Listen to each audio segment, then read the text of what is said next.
Welcome students. एक और important topic pH scale के साथ हाजिर हैं। पीएच स्केल क्या है, ये किसने प्रेजेंट किया हुआ है, इससे हम क्या करते हैं, आज इस पर डिस्कशन हो रही है। पीएच स्केल एक ऐसा स्केल है जिससे हम strength of acid and bases को मेजर करते हैं।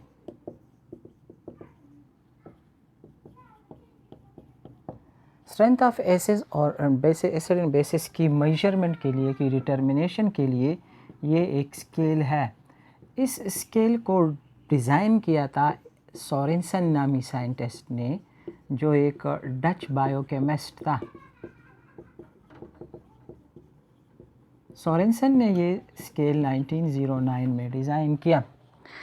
वहाँ पर मैंने एक स्केच सा ड्रा किया हुआ है इस स्केल के बारे में। देखिए, इस स्केल पर जो वैल्यूज़ हैं, वो वैल्यू रेंज कर रही हैं from 0 up to 14। 0 up to 14 तक की ये वैल्यूज़ हमें क्या बताती हैं? अगर आप कोई सोल्यूशन लेते हैं, उसके लिए पीएच या पीओएच को डिटरमिन करते हैं, तो उसका हमें क्या पता चलेगा इस स्केल से? फॉर एग्ज़ाम्पल, अगर उस सोल्यूशन की वैल्यू, पीएच की वैल्यू हमारे पास 0 आ रही है, या 1 आ रही है, या 2 या 3 आ रही है, तो ये एसिड स्ट्रॉन्ग, ये सोल्यूशन कहलाएगा स्ट्रॉन्ग एसिड। अगर इस सोल्यूशन के लिए हम पीएच की वैल्यू को डिटरमिन करें और ये वैल्यू हमारे पास इस रेंज में आ रही है 4, 5, 6, तो ये सोल्यूशन कहलाएगा वीक एसिड। अगर इस सोल्यूशन के लिए आपके पास वैल्यू रेंज कर रही है या आ रही है 7, तो ये सोल्यूशन न्यूट्रल कहलाएगा। इसी तरह फॉलो इट, अगर आप 8, 9, 10, 11 की वैल्यू दे रही है सोल्यूशन, तो it will be weak base. अगर 12, 13, 14 की वैल्यू दे रही है, तो it will be a strong base. ये जहन में बिठा के रखनी है, पक्की पक्की बातें हैं, इस तरह से आप इसको सीख सकेंगे। सोरेनसन ने, एक बायोकेमिस्ट था, इसके डिज़ाइन किया, वैल्यू रेंज कर रही है 0 से 14 तक। इसमें जो टर्म यूज़ हुआ है pH, pH mean potens, potens or power, ताकत ऑफ हाइड्रोजन आयन की ताकत। कोई चीज़ किसी सोल्यूशन के अंदर कितने हाइड्रोजन आयन हमें दे सकता है, उसकी ताकत क्या है, उसकी खुफिया या पोशीदा ताकत, दैट इज़ पीएच। इसी तरह अगर हम पीओएच को फॉलो करें, तो pOH stands for potens or power of hydroxide ion, hydroxide ion concentration. इससे हमें हाइड्रोक्साइड आयन कंसंट्रेशन की पावर का पता चलता है।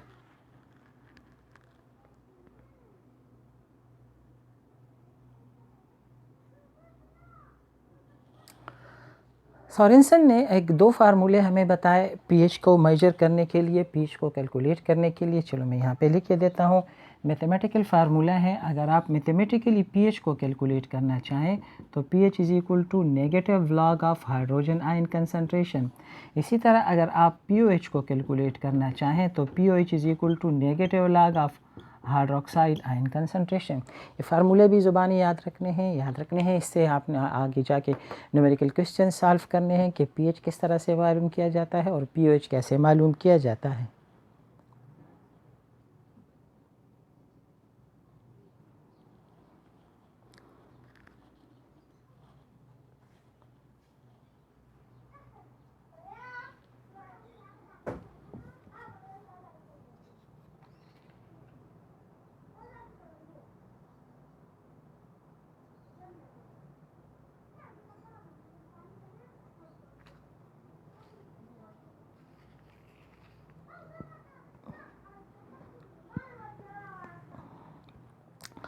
आप अपनी बुक से काफ़ी हेल्प ले सकते हैं। पेज नंबर 34, 35, 36 पे ये टॉपिक मेंशन किया गया है।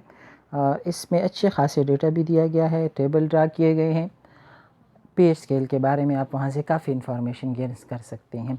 चलें, मैं आपको वाटर के लिए इस फार्मूले को अप्लाई करके पीएच और पीओएच को कैलकुलेट करना सिखाऊं कि किस तरह से हम पीएच और पीओएच को कैलकुलेट कर सकते हैं। ये अपने साथ नोट कर लें।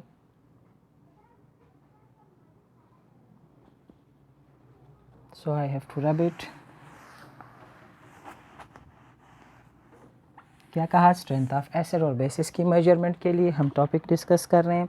देखें, अगर आपसे कहा जाए कि वाटर के लिए हमने थोड़ी देर अपने प्रीवियस लेक्चर में हमने इस बात पर डिस्कशन भी की थी, थोड़ी देर पहले ये बात डिस्कस हुई पीएच कैसे मालूम करें, पीएच प्रीवियस लेक्चर से फॉलो कर लें। तो उसमें हमने वाटर का आयनाइजेशन या डिसोसिएशन कांस्टेंट मालूम किया था। अगर आप वाटर के आयनाइजेशन कांस्टेंट की वैल्यू को अब याद करें तो उसमें हमने हाइड्रोजन आयन की कंसंट्रेशन कुछ इस तरह से निकाली थी, ऐसे।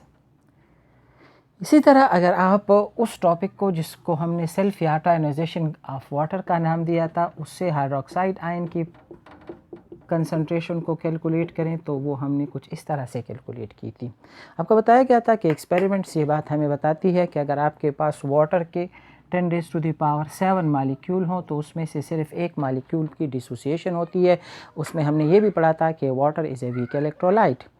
वीक इलेक्ट्रोलाइट है, इलेक्ट्रिकल कंडक्टिविटी के एक्सपेरिमेंट का आपको क्लू दिया था कि उससे हम ये मालूम करते हैं। चलें, अगर ये वैल्यू आपके पास है तो इन फार्मूलों में पुट करके पीएच और पीओएच को मालूम करना, दैट इज़ वेरी सिंपल। अगर मैं आपसे कहूँ कि वाटर के लिए फॉर वाटर पीएच को कैलकुलेट करें तो आप कहेंगे that is very simple. Formula आप ये यूज़ कर लें, H प्लस की वैल्यू यहाँ से उठा के इसमें पुट कर लें। So you will get the values minus log of 1.0 into 10⁻⁻7 molar. Log के रूल को अप्लाई कर लें। सो 7 जो एक्सपोनेंट है वो नीचे कोएफिशिएंट की जगह पे आ जाएगा, नेगेटिव -7 नीचे आया, और लॉग ऑफ 10 को कैलकुलेट कर लें तो that is equal to 1। So pH for water comes out to be 7। इसी तरह मैं अगर इस स्पेस को यूटिलाइज़ करूं और वाटर के लिए pOH को कैलकुलेट करूं तो that will be simple. pOH for water, pOH के लिए हमने फार्मूला पढ़ा negative log of hydroxide ion concentration. अब इसमें ये वाली वैल्यू पुट कर लें, that is the same thing. So pOH is equal to minus log of 1.0 into 10⁻⁻7 molar. So pOH is equal to उसी तरह लॉग के रूल्स अप्लाई कर लें, -7 एंड लॉग ऑफ 10। आपको बताया गया था log of 10 is equal to 1। So pOH is equal to 7। Note कर लें यहाँ तक।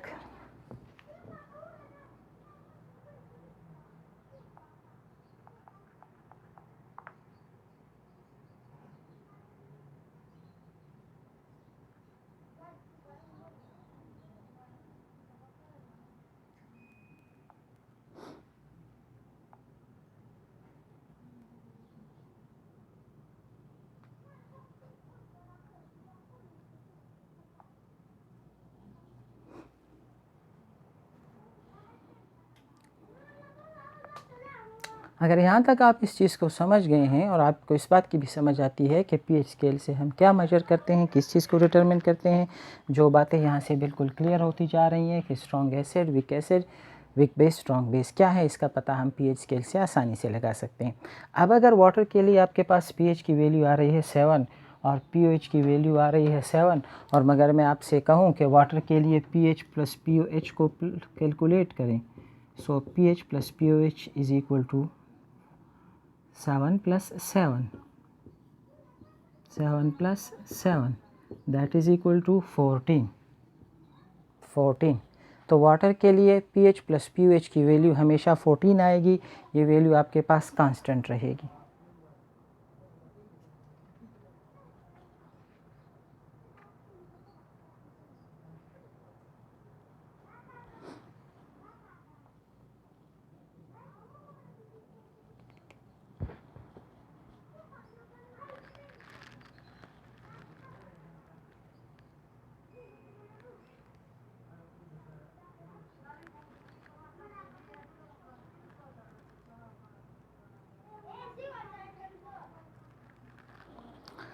pH plus pOH is equal to 14 याद रखना है, इम्पॉर्टेंट है। क्यों इम्पॉर्टेंट है, क्यों कर ये वैल्यू याद रखी जाती है, इस सिलसिले में मैं आपको एक एग्जांपल करवा देता हूँ।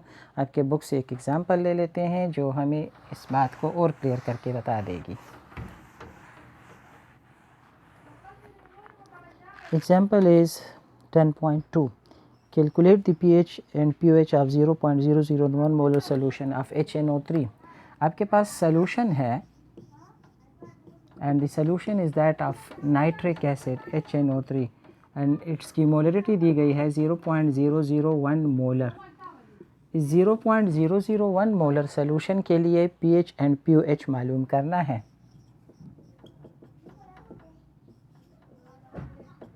अगर ये प्रीवियस कैलकुलेशन आपके जहन में रहती हैं तो that is simple to calculate. सबसे पहले तो ये जान लें कि अगर आपके पास नाइट्रिक एसिड है तो हमने अपने टॉपिक में पढ़ा कि ये एक स्ट्रॉन्ग एसिड है। स्ट्रॉन्ग एसिड से मुराद इसकी आयोनाइजेशन होती है कंप्लीट आयोनाइजेशन। कंप्लीट आयोनाइजेशन का मतलब ये है अगर 100 मॉलिक्यूल होते हैं तो 100% आयोनाइज हो जाएगा। अगर आप 1 मोलर लेते हैं तो 1 मोलर आयन बनेंगे। अगर आप 0.001 मोलर लेते हैं तो 0.001 मोलर 0.001 मोलर 0.001 मोलर।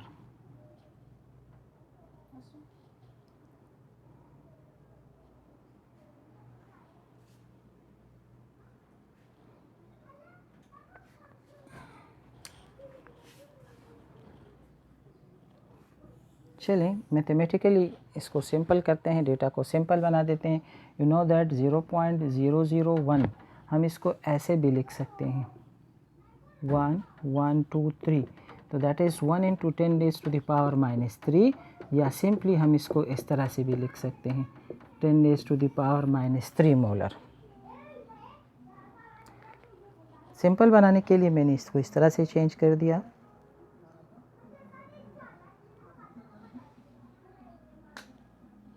अब pH कैलकुलेट करना और pOH कैलकुलेट करना दैट इज़ मोर सिंपल। फार्मूले यहाँ पे लिखे गए हैं। pH = negative log of H plus pOH = negative log of OH minus. यहाँ पर अगर हमें ये पता चल गया तो pH मालूम करना और भी आसान हो गया है। pH = negative log of H plus मैं डायरेक्टली वैल्यूज पुट कर देता हूँ नेगेटिव log ऑफ 10⁻³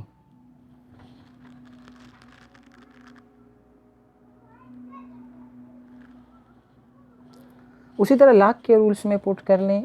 pH = -3 नीचे आ जाएगा -3 एंड log ऑफ 10 1 के बराबर, तो pH हमारे पास आ जाएगा दैट इज़ 3।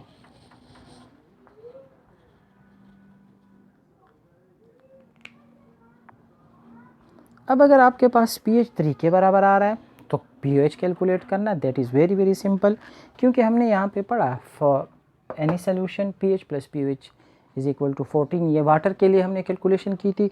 चूँकि सोल्यूशन एक्वस है, पानी में है, वाटर में है, तो वाटर के लिए pH प्लस pOH की वैल्यू 14 के बराबर आ रही है। तो यहाँ से pOH को कैलकुलेट करना that is more simple. pOH को कैलकुलेट कर लें। pOH को कैसे कैलकुलेट कर लें, इसको उठा के उस तरफ ले जाएं, 14 अपनी जगह रह जाएगा और ये हो जाएगा 14 - pH। जब 14 - pH करोगे तो pH की वैल्यू तो आप फाइंड आउट कर चुके हो, तो pOH = 14 - 3 दैट इज़ = 11। आपके पास pOH 11 निकला। Now you can see it over here pOH 11 weak base. ये सोल्यूशन वीक बेसिक है जिसमें आपने नाइट्रिक एसिड डाला है। pH आ रहा है 3। Now you can see it, लेकिन एसिडिटी के लिहाज से ये स्ट्रॉन्ग एसिड है, क्योंकि pH 3 के रेंज में आ रहा है तो स्ट्रॉन्ग एसिड, और 11 के रेंज में pOH आ रहा है तो वीक बेस।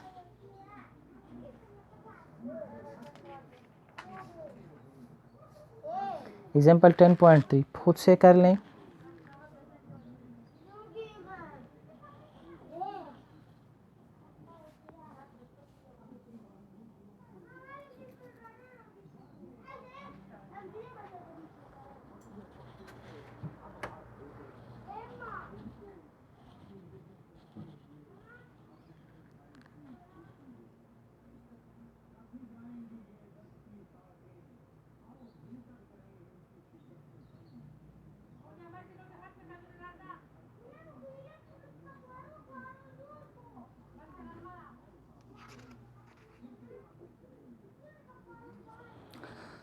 ओके बॉयज़, चलिए यहाँ तक देख लें। नेक्स्ट टाइम फिर नेक्स्ट टॉपिक पे हमारी डिस्कशन होगी। अल्लाह हाफ़िज़।